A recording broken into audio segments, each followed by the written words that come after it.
Salam students, let's begin with the class 8 geography.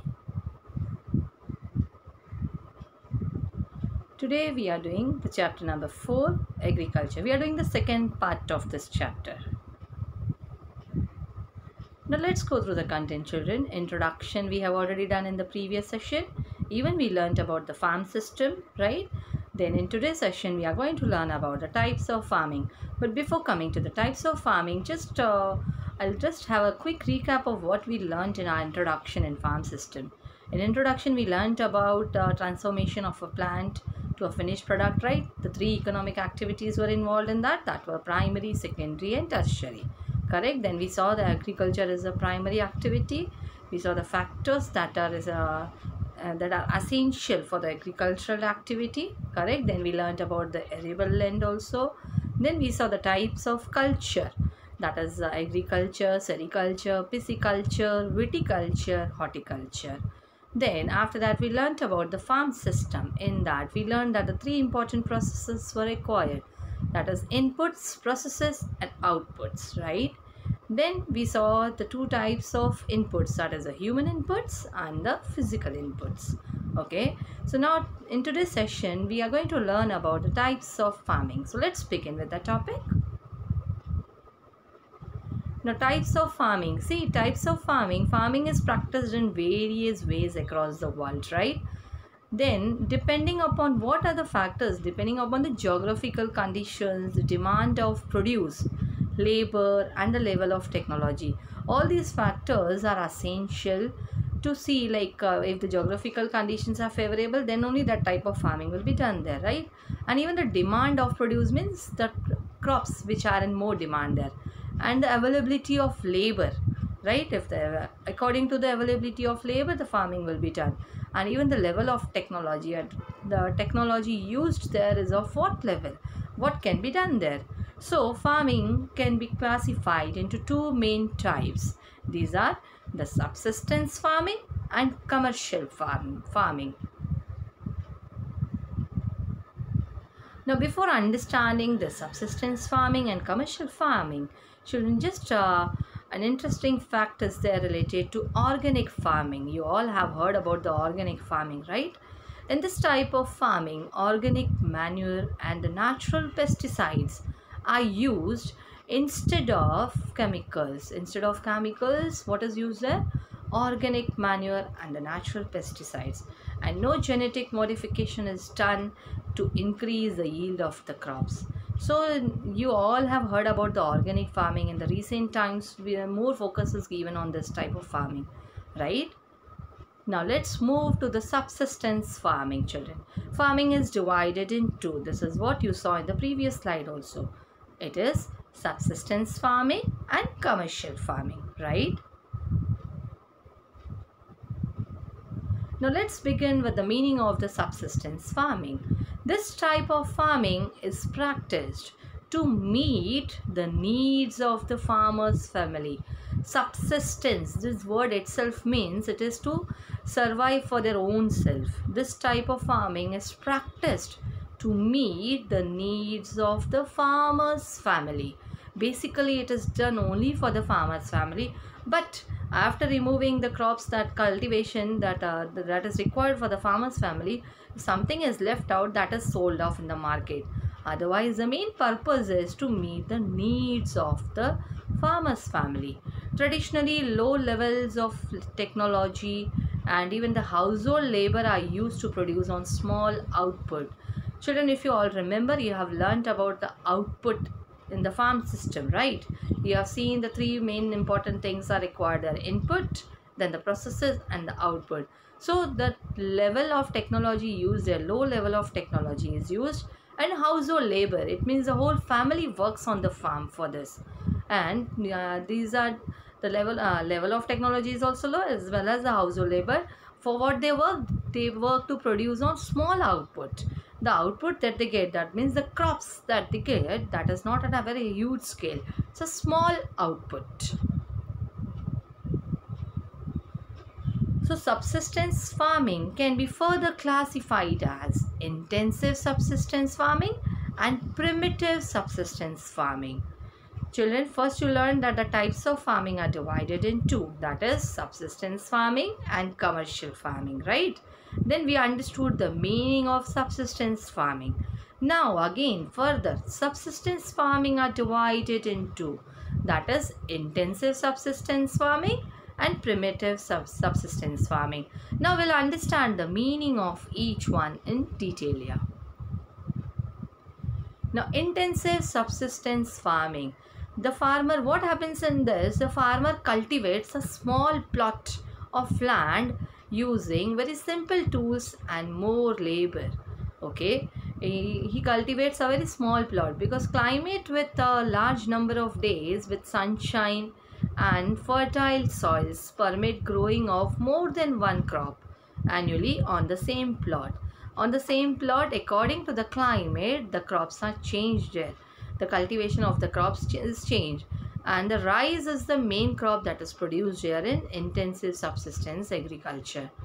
Now here the other crops that includes, other crops that they do there is wheat, maize, pulses and oil seeds. Now intensive subsistence agriculture is prevalent in the thickly populated areas of the monsoon regions where it is available. It is prevalent in the thickly populated areas of the monsoon regions of South, Southeast and East Asia. Now further, primitive subsistence farming. Again primitive subsistence farming, it includes two types, that is shifting cultivation and nomadic herding. Now see, you learned that subsistence farming is classified in two, that is intensive subsistence farming and primitive subsistence farming. Now further, again primitive subsistence is divided in two, that is shifting cultivation and nomadic herding. Now shifting cultivation is practiced in the thickly forested areas. It is done in the thickly forested areas of Amazon basin, tropical Africa, even the parts of Southeast Asia and Northeast India. Where the forests are there this type of farming is done, cultivation is done. These are the areas of heavy rainfall and quick regeneration of vegetation. Regeneration means because of that heavy rainfall, the regeneration is done quickly there. A plot of land, what is done in this? Before coming to that, let's understand the shifting cultivation is also known by different names in different parts of the world. Here it is called as zooming. Zooming is called in the northeast of India. Milpa is called in Mexico. And roca is called in Brazil. And ledeng is called in Malaysia. Okay, so these are the different names for the shifting cultivation that has been given here. Now what is done in this? See children, in the image also you can see the forest has been cleared there. What is done in this? A plot of land is cleared there by felling the trees and then by burning them. First the trees are fell off and then they burn it. Then what is done? The ashes that they get after burning are then mixed with the soil and crops like maize. What type of cultivation? They grow their maize, yam, potatoes and cassava. These types of vegetation is done there. Then after the soil loses its fertility, once the cultivation has been done for the longer period of time, when the soil loses its fertility, the land is abundant, the same land is left and the cultivator moves to a new plot again. So this process, this change goes on. Again the next plot of land is cleared by felling the trees and then they burn there. The ashes are then mixed with the soil. Why they have mixed ashes with the soil? To have the land, the fertility of the land, to retain its fertility, that is done. But if the continuous cultivation is done, the soil loses its fertility after some time. So the land is abundant and the cultivator moves to a new plot again. So this process goes on. And shifting cultivation is also known as slash and burn agriculture. I think you all understood why that name slash and burn is given there. Slash means first by felling the trees and then by burning it, right? So it is slash and burn agriculture. So another name of shifting cultivation is slash and burn agriculture. Now the next is nomadic herding. Nomadic is connected to the nomads, right? They are not fixed at one place. They keep on moving around, right? The wanderers. Nomadic herding is practiced in the semi-arid and the arid regions of Sahara, Central Asia, and some parts of India like Rajasthan and Jammu and Kashmir. Now, what is done in this type of farming? In this type of farming, herdsmen move from place to place with their animals for fodder and water along redefined routes. The routes are already defined there. They move along on that, they move from place to place with their herdsmen, move along with their animals. For what? For fodder and water. They keep on moving from place to place on the redefined routes. The routes are already defined there, like it has already been cleared there which routes they have to follow there. Now, this type of movement arises in response to climatic constraints and the terrain. Now, the examples here, the commonly reared animals are the sheep, camel, yak, and goats are most commonly reared in this type of farming. Why? They provide them, what are the things that they provide them? They provide them milk, meat, wool, hides, and even the other products to the herders and their families. Now, the next type of farming here is commercial farming. Now, in commercial farming, see, from the word itself, commercial, you can say, see, as subsistence was for their own sufficiency, right? Similarly, commercial is for the trade purpose. So, in commercial farming, crops are grown and animals are reared for sale in market. The area cultivated and the amount of capital used is very large. Most of the work is done by machines in this type of farming. And even commercial farming includes commercial grain farming, mixed farming, and plantation agriculture. These three types are included in commercial farming. What is that? Commercial grain farming, mixed farming, and plantation agriculture. Now, let's understand the meaning of this commercial grain farming, mixed farming, and plantation agriculture in detail here. Now, commercial grain farming. Now, what happens in this? In commercial grain farming, crops are grown for commercial purpose, right? From that word itself, you can understand that. Wheat and maize are commonly grown grains there. Major areas where commercial grain farming is practiced are temperate grasslands of North America, Europe, and Asia. And what about these areas? These areas are sparsely populated with large farms spreading over hundreds of hectares. Because it is not highly populated, that's the reason the more amount of land has been taken into cultivation. And it is for commercial purpose, definitely it will be on very large scale. Severe winters restrict the growing season and only a single crop can be grown there. These are the limitations. Because of the severe winters, that restrictions comes for growing in this for the growing, as well as a single crop can be grown there. Now, here are the examples that is given for the commercial farming, commercial grain farming. The next is the mixed farming. In mixed farming, the land is used for growing food and fodder crops and rearing livestock. For what the land is used? For growing food and fodder crops as well as for rearing livestock. It is practiced in Europe, Eastern USA, even Argentina, Southeast Australia, New Zealand, and South Africa. These are the countries where this type of mixed farming takes place. Here are some of the examples related to the mixed farming. Then the next type of farming in commercial farming is plantations. Now, plantations are a type of commercial farming where single crop of tea, coffee, sugarcane, cashew, rubber, banana, or cotton are grown. But children, make a point of this. Plantations are a type of commercial farming where Single crop, only single crop of tea, either tea, coffee, sugarcane, cashew, rubber, banana or cotton are grown. And whereas a large amount of labor and capital are required for this, as it is for commercial level, so this plantations also require the large amount of labor and the capital is also too much. The produce may be processed on the farm itself or in nearby factories. It depends whether if they have the sufficient space, if they have their factories for their own, so the plantations, after the plantation, that goes to that factory or it goes to the nearby factories, whatever is availability according to that. But the development of this transport network is thus essential for such type of farming, right? Why it is essential?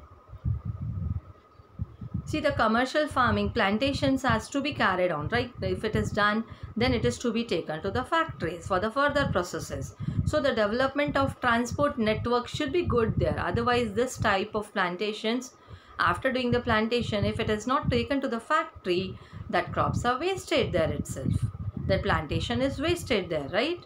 So the development of transport network is essential for plantations.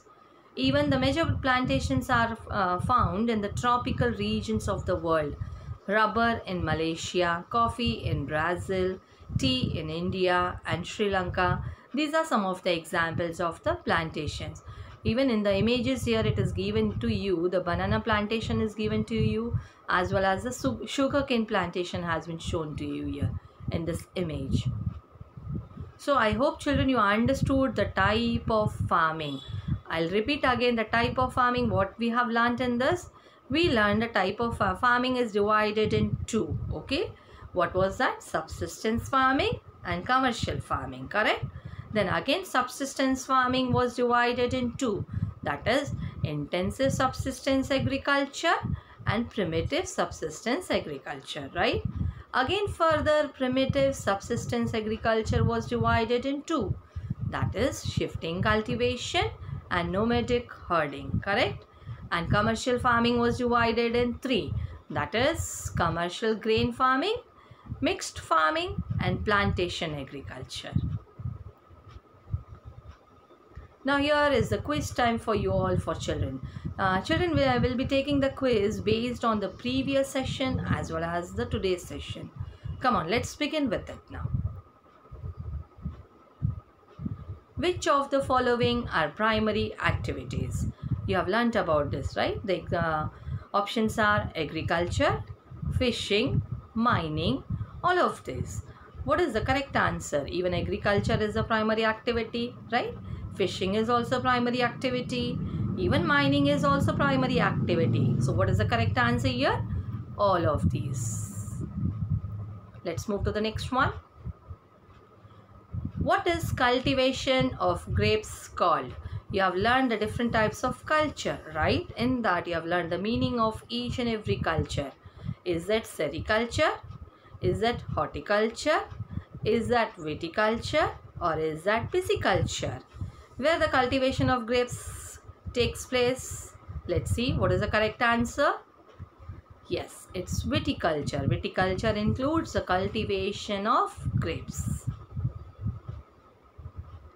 Now type of farming that is done to meet family needs, right? Today only you have learned, in the today's session you have learnt about the types of farming. Is it the subsistence farming? Is it the mixed farming? Is it the organic farming or none of these? What is the correct answer? That the farming the cultivator do for the family needs, that is subsistence farming. Very good. Then the next is extraction of natural resources. It is an example of tertiary activity. Is it true or false?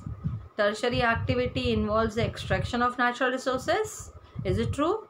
No, it doesn't involve that, right? It is the tertiary activity is the sector that supports the primary and the secondary activities, right? So the answer is false. Sericulture means commercial rearing of silkworms. Sericulture includes commercial rearing of silkworms. Is it correct? True or false? Yes, sericulture includes the commercial rearing of silkworms. True. right? So children, in today's session we have learnt about the types of farming. I already explained you about the two types of farming, that is the subsistence farming and commercial farming. Further classification also we have learnt in subsistence farming also, as well as in commercial farming. So children, we will be dealing with the next topic in our next session. Till then, go through this presentation and see you in the next session with a new topic. Till then, take care.